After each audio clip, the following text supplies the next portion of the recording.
Assalamualaikum warahmatullahi wabarakatuh. Salam sejahtera untuk kita semuanya. Hari ini Sabtu tanggal 2 Juli tahun 2022.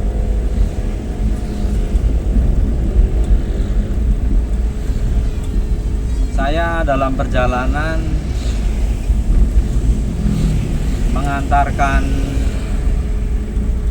barang ke daerah Cadas, Tangerang.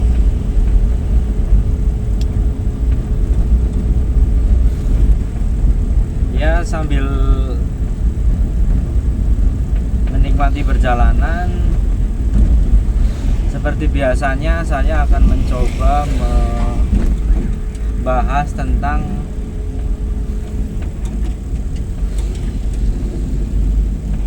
hal-hal yang berkaitan dengan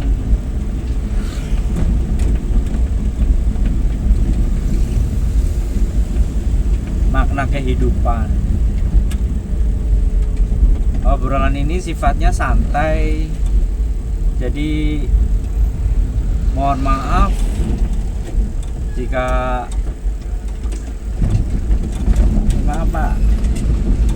kata-kata yang saya pergunakan tidak tersusun dengan baik, dan mohon dimaklumi apabila pembahasan ini kurang berkenan ya, karena ini sifatnya hanya santai saja sih sambil menikmati perjalanan. Jadi harapannya mudah-mudahan ada nilai ibadahnya di sisi Allah Subhanahu wa Ta'ala. Kali ini tema yang bukan tema sih, obrolan santai yang akan coba saya bawakan adalah tentang nafsu yang ada dalam diri setiap orang. Jadi agama yang saya anut yaitu Islam itu mengajarkan atau memberitahu tentang 4 hawa nafsu yang ada di dalam diri manusia. Jadi 4 nafsu ini akan selalu ada di dalam setiap diri manusia tanpa kecuali ya. Namun di sini tantangannya adalah kita sebagai manusia yang diberikan akal, hendaknya kita bisa mengenali 4 jenis nafsu ini, sehingga harapannya 4 jenis nafsu ini bisa kita kendalikan ya.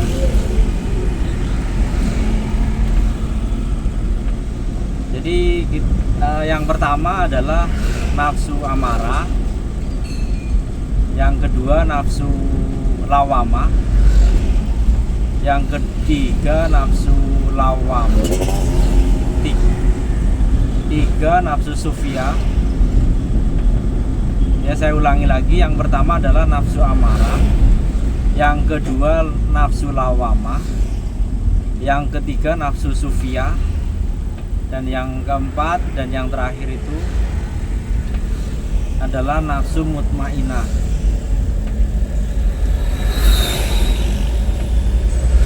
Jadi nafsu ini memiliki ciri dan sifatnya masing-masing ya.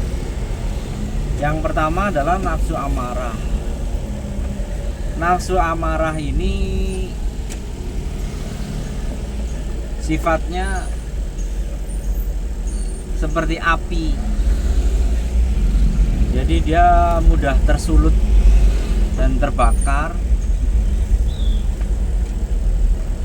Jadi yang terjadi apabila seseorang itu dikuasai oleh nafsu amarahnya, itu biasanya akan menjadi seorang yang temperamental dan pemarah, mudah tersulut emosinya,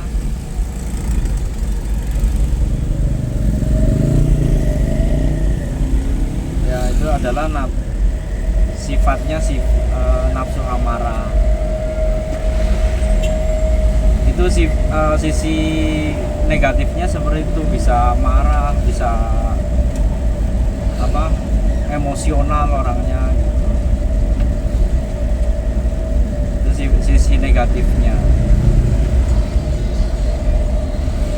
Kemudian yang kedua adalah nafsu lawamah. Sifatnya dipengaruhi oleh unsur tanah.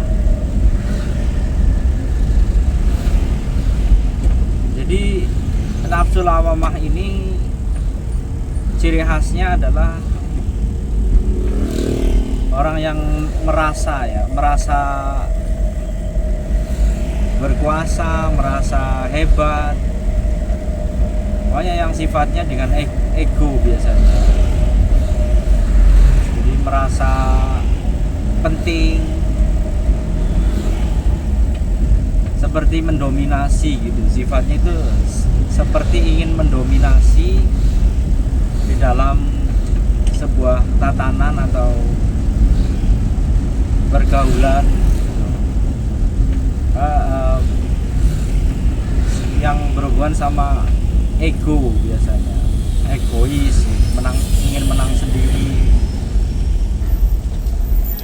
Itu sifat buruknya dari nafsu lawamah, dipengaruhi oleh unsur tanah.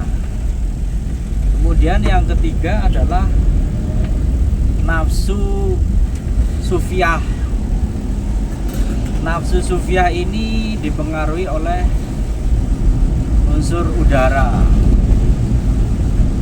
Nah, sifat buruknya itu biasanya orang yang dikuasai oleh nafsu sufiyah itu orangnya cenderung suka berdebat. Jadi berkaitan dengan mirip sih sama lawamah, cuman di sini lebih ke unsur argumentasi gitu biasanya. Jadi nanti dia orangnya ini seneng mendebat, seneng kalau di Jawa namanya aruh-aruh gitu ya. Jadi apa-apa diomong gitu loh. Ini salah, itu salah gitu. Jadi menganggap apa yang orang lain lakukan gitu, misalnya tidak sesuai, maka dia akan berkomentar gitu. Jadi sifatnya itu semacam komentar-komentar yang negatif gitu. Itu nafsu sufiyah. Kemudian yang terakhir, ini yang paling sulit untuk diamati ya, karena ini relatif lembut dan susah untuk diamati gitu. Yang terakhir ini nafsu mutmainah. Nafsu mutmainah ini kaitannya dengan air. Dengan nafsu mutmainah ini sifatnya itu seperti air gitu ya. Jadi lembut. Itu sangat lembut gitu. Nah, ini biasanya kaitannya dengan perasaan-perasaan. Jadi misalnya kayak merasa sedih gitu, mudah menangis gitu misalnya. Terus menghibah gitu.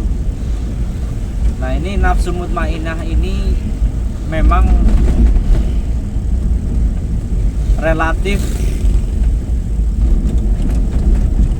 menjadi tolak ukur satu nafsu yang sifatnya lembut gitu.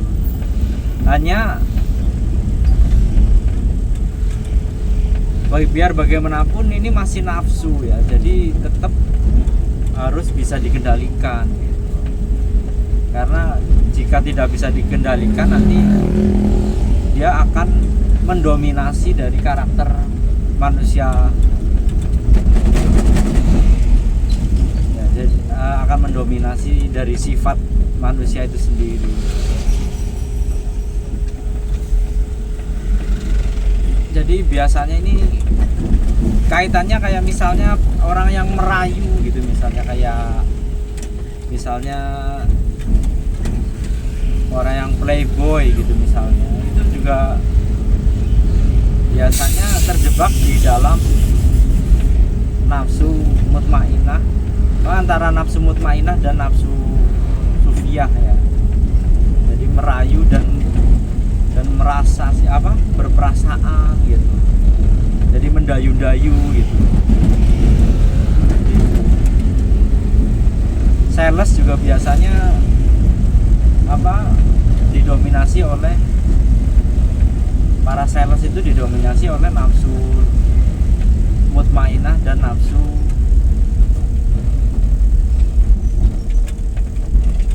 sufiyah.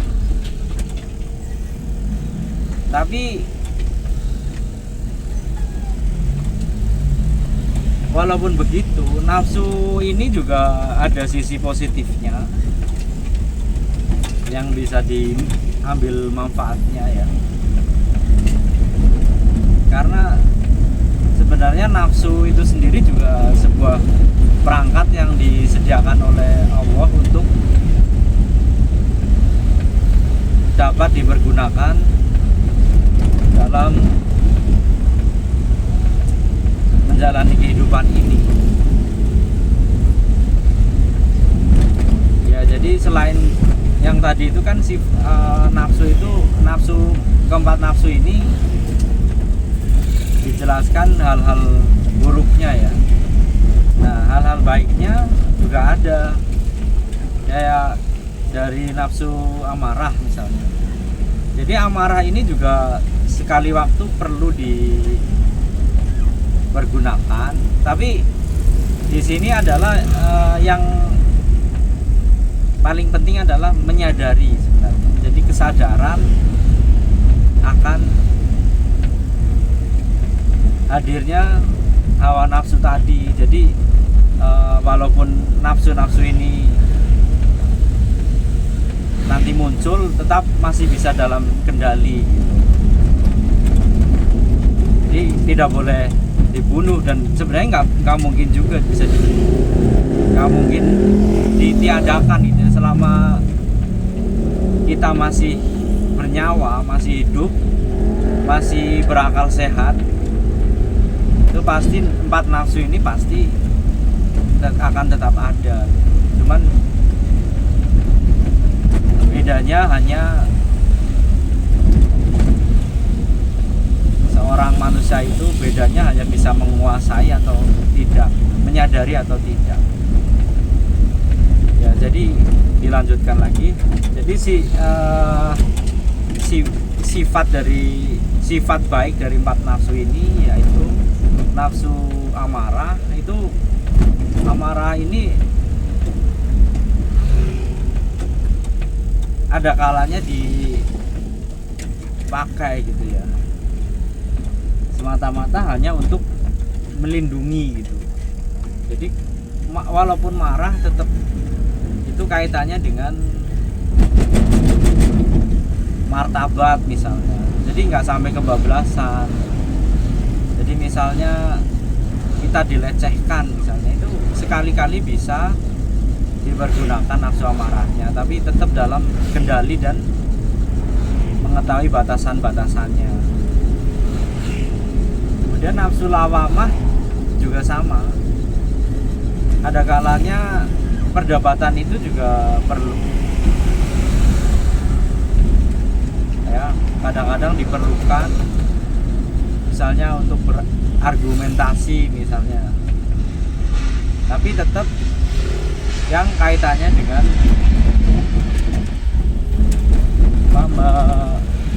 mempertahankan harkat dan martabat kita. Selama itu adalah untuk kebaikan, itu juga harus ya, karena perangkat ini memang disediakan oleh Allah. Perangkat nafsu ini tuh semacam alat sih, atau perangkat gitu yang disediakan oleh Tuhan ya. Terus kemudian nafsu sufiah juga sama. Jadi nafsu sufiah ini juga ada sisi baiknya juga gitu. Jadi misalnya untuk syiar ya, untuk menyebarkan atau menyampaikan nilai-nilai kebaikan di dalam masyarakat. Terus nafsu mutmainah juga sangat perlu dilakukan untuk misalnya mendamaikan, misalnya ada satu kelompok atau dua orang yang sedang